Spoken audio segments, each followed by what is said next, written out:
So there's so much talk these days about anchoring the sacred feminine. Kind of makes me question what happened to the rather maligned sacred masculine. And really it's got nothing to do with gender identity.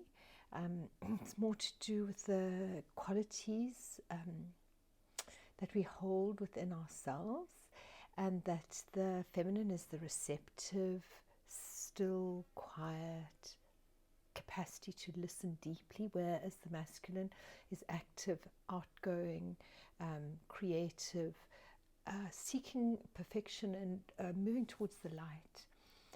And in our world that we live in at the moment, there's so much striving and so much of a sense of how we need to make ourselves better and kind of change the way we are, and that we're unacceptable and imperfect and not good enough.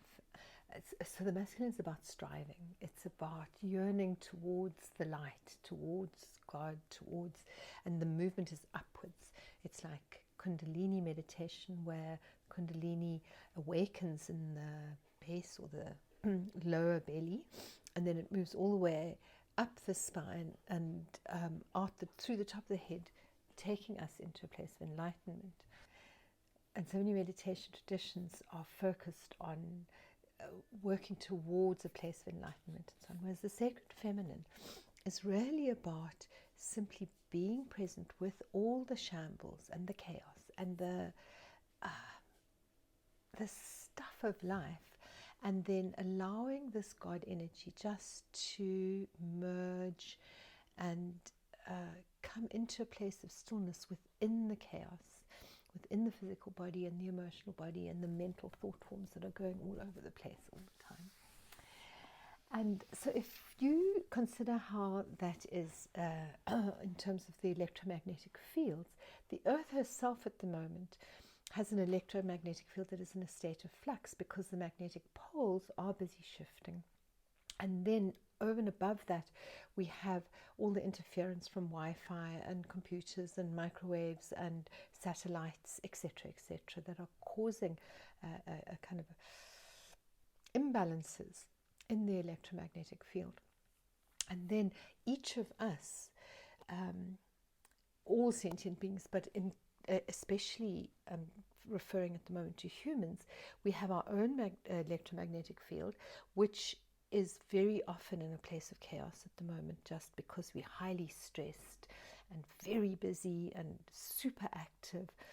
And the way to bring that field back into a place of peace and harmony, where it can kind of resonate with the ancient, patient harmonics of the Earth's electromagnetic field, is to come into a place of stillness. And we do that by becoming receptive.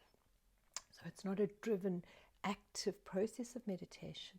It's more of a settling into this moment and allowing the emergence of the stillness that underlies all things.